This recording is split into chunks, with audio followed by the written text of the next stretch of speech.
हरिओम नमस्ते। आज हम योगासन की सबसे निचली स्तरीय योग क्रिया प्रणाली का अभ्यास करेंगे, जिसे कि पवन मुक्त आसन सीरीज कहा जाता है और इंग्लिश में इसे जॉइंट मूवमेंट कहते हैं तथा हिंदी में सूक्ष्म व्यायाम के नाम से आपने अक्सर इस चीज़ के बारे में सुना होगा, पढ़ा होगा तथा जो योग से जुड़े हुए हैं उन्होंने इस सूक्ष्म प्रणाली का अभ्यास भी जरूर किया होगा। सबसे पहले बैठेंगे दंडासन में। अपनी दोनों हथेलियों को रखेंगे अपने तंबू के ठीक बगल में। कमर गर्दन सीधी, लंबी गहरी सांस, लंबी ही गहरी प्रश्वास। पवन मुक्त आसन सीरीज का जो पहला सूक्ष्म अभ्यास होता है उसे कहते हैं टोज बेंडिंग, जिसे कि संस्कृत में पाद अंगुली नमन कहा जाता है। सबसे ज़्यादा हड्डियां होती हैं हमारे उंगलियों में, जिन्हें कि फ्लैंजेस कहते हैं। 14 हड्डियां एक पाँव में तथा 14 हड्डियां दूसरे पाँव में होती हैं। टोटल जो होती हैं वो 28 होती हैं। तो हम 28 जो हड्डियां होती हैं, जो 28 फ्लैंजेस होती हैं, उनकी मसाज करेंगे, जिसे कि हम टोज बैंडिंग कहते हैं। एक्सेल करते हुए फॉरवर्ड लेके जाएंगे, इनहेल करते हुए बैकवर्ड, एक्सेल करते हुए फॉरवर्ड, इनहेल करते हुए बैकवर्ड, एक्सेल करते हुए फॉरवर्ड, इनहेल करते हुए बैकवर्ड, एक्सेल करते हुए करेंगे फॉरवर्ड, इनहेल करते हुए बैकवर्ड। आपको लगातार यह अभ्यास 10 से 12 बार करना है। दूसरा अभ्यास जो आता है उसे कहते हैं गुल्फ नमन, जिसे कि हम इंग्लिश में एंकल बेंडिंग कहते हैं। एंकल बेंडिंग जो कि हमारी मेटाटार्सल की मसाज करती है। मेटाटार्सल टोटल 10 हड्डियां होती हैं और जो एंकल बेंडिंग होता है, जो एंकल बेंडिंग पवन मुक्त आसन है, वह उनकी मसाज करता है। एक्सेल करते हुए इनको फॉरवर्ड करेंगे, इनहेल करते हुए बैकवर्ड, एक्सेल करते हुए फॉरवर्ड, इनहेल करते हुए backward, exhale forward, inhale backward. तीसरा जो अभ्यास आता है उसे कहते हैं एंकल रोटेशन। एक्सेल करते हुए डाउनवर्ड लेके जाएंगे, इनहेल करते हुए upward, exhale downward, inhale upward. यहाँ पर हमारी टार्सल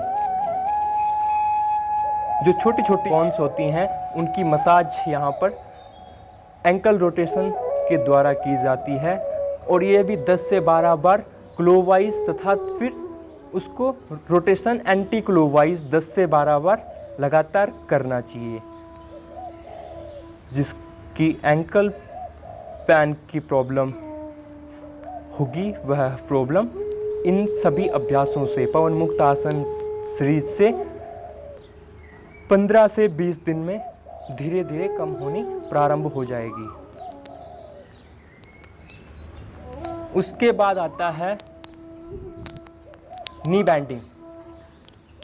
पहले हम राइट लेग को बैंड करेंगे, इंटरलॉक फिंगर्स को इंटरलॉक करेंगे under the knee and inhale करते हुए नी स्ट्रेट करेंगे, एक्सेल करते हुए डाउन, इनहेल करते हुए एक्सेल करते हुए डाउन, इनहेल करते हुए अप, एक्सेल करते हुए डाउन। यह भी 10 से 12 बार लगातार आपको इस अभ्यास को करना है। आगे बढ़ते हुए राइट लेग को रिलैक्स करेंगे on the mat and left leg से करेंगे knee bending start. Inhale up, exhale down,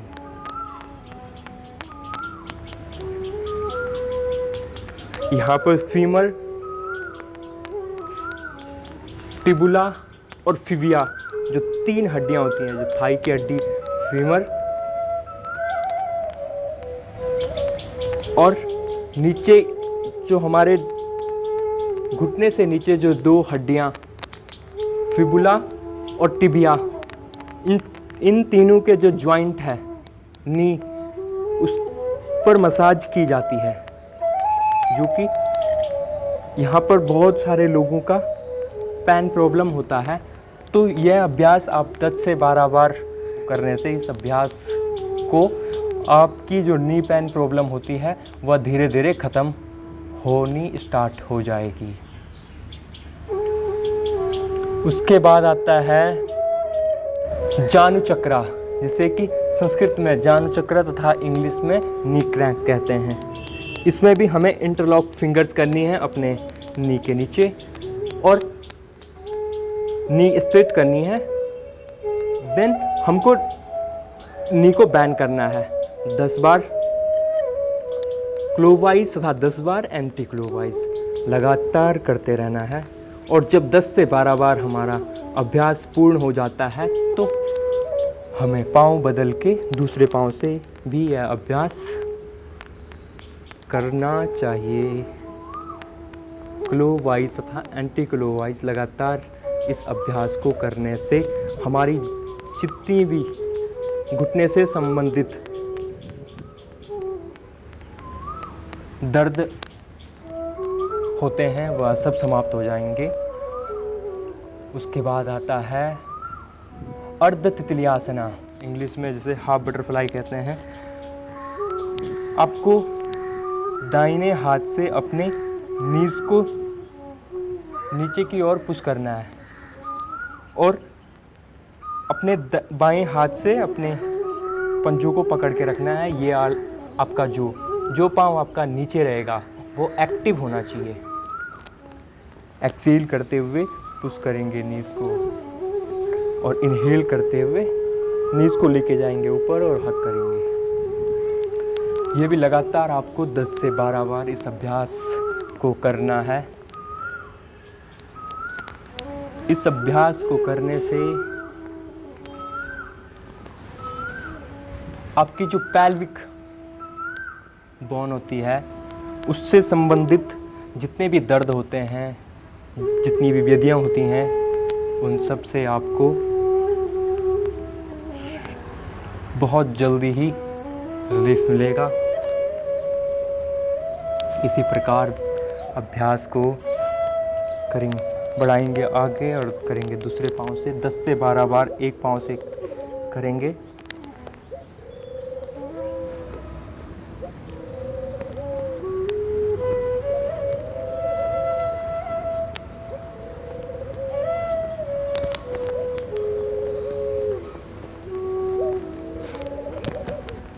अगला जो सूक्ष्म अभ्यास है वो है श्रोणी चक्रा, हिप रोटेशन।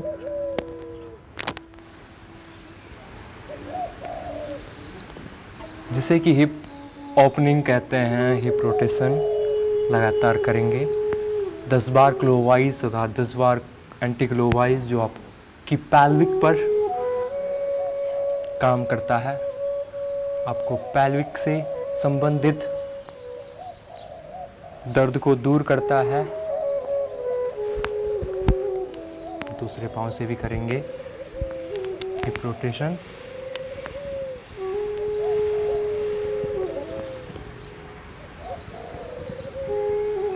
एंटी क्लोकवाइज करेंगे। इसी सीरीज में आगे करेंगे पूर्ण तितलियासना, जिसे कि इंग्लिश में फुल बटरफ्लाई कहा जाता है। लगातार करेंगे 10 बार करने के बाद इनहेल करते हुए अपनी दोनों हाथों को अपने कान के सीध में एकदम सीधा ऊपर खींचते हुए लेके जाएंगे और एक्सेल करते हुए सांस छोड़ते हुए आएंगे आगे की ओर जितना हो सके और यहीं पर होल्ड कर लें। इनहेल करते हुए धीरे धीरे उठेंगे ऊपर, फिर से करेंगे बटरफ्लाई 10 बार और एक्सेल करते हुए रिलीज। सेक करेंगे लेग को। अब बैठेंगे आप किसी भी ध्यानात्मक आसन में, सुखासन, वज्रासन, भद्रासन, पद्मासन, जिसमें आपको सुगमता हो, सरलता हो। अपने दोनों हाथों को लेके आएंगे ठीक अपने आगे और अपने फिंगर्स को ओपन करेंगे नाइसली, फिंगर्स अपार्ट। जो अगला अभ्यास है उसे कहते हैं मुष्टिका बंधना, हैंड क्लेचिंग। एक्सेल करते हुए अपनी दोनों हाथों से मुट्ठी बनाएंगे, इनहेल करते हुए फिंगर्स को ओपन करेंगे, एक्सेल करेंगे, इनहेल करेंगे। एक बार आपका अंगूठा मुट्ठी के अंदर रहेगा और एक बार आपका अंगूठा मुट्ठी से बाहर रहेगा। इसी प्रकार 10 बार आप लगातार इस सूक्ष्म अभ्यास को कर सकते हैं। इसके बाद जो अभ्यास आता है उसे कहते हैं मणिबंध नमन। मणिबंध नमन, मणिबंध कहते हैं रिस्ट को और नमन कहते हैं बैंडिंग को। एक्सेल करते हुए डाउनवर्ड, इनहेल करते हुए अपवर्ड, एक्सेल करते हुए डाउनवर्ड करेंगे, इनहेल करते हुए अपवर्ड। इसी प्रकार 10 से 12 बार आप लगातार इस अभ्यास को कर सकते हैं। उसके बाद जो अभ्यास आता है उसे कहते हैं मणिबंध चक्रा, रिस्ट जॉइंट रोटेशन। मणिबंध चक्रा, रिस्ट जॉइंट रोटेशन।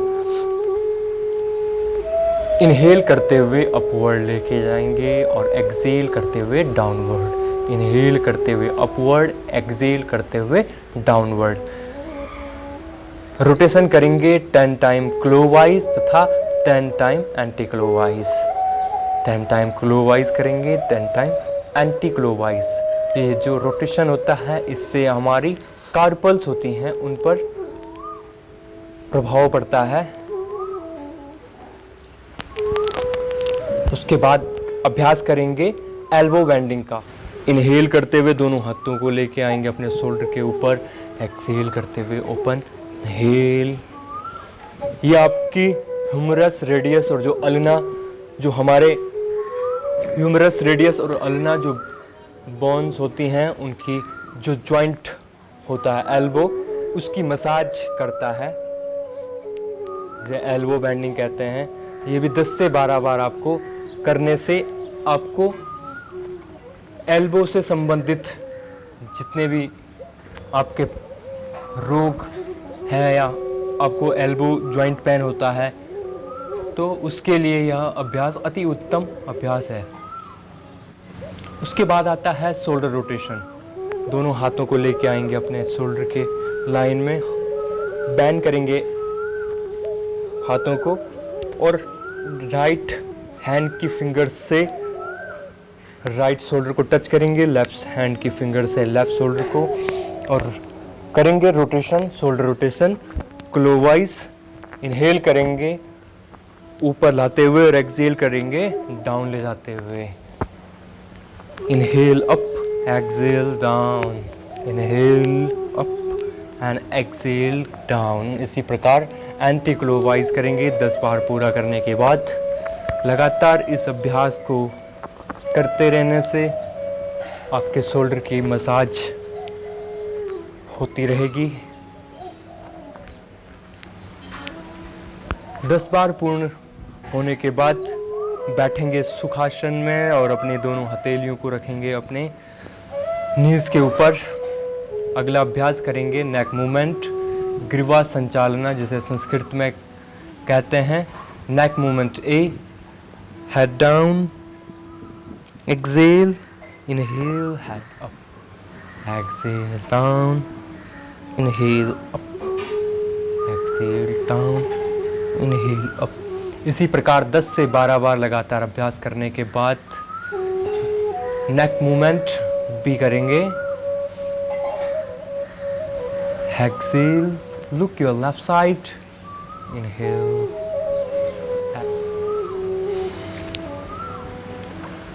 लगातार 10 से 12 बार करने के बाद ग्रीवा संचालन का अंतिम अभ्यास सी करेंगे। बैंड करेंगे अपने हेड को अपने लेफ्ट साइड,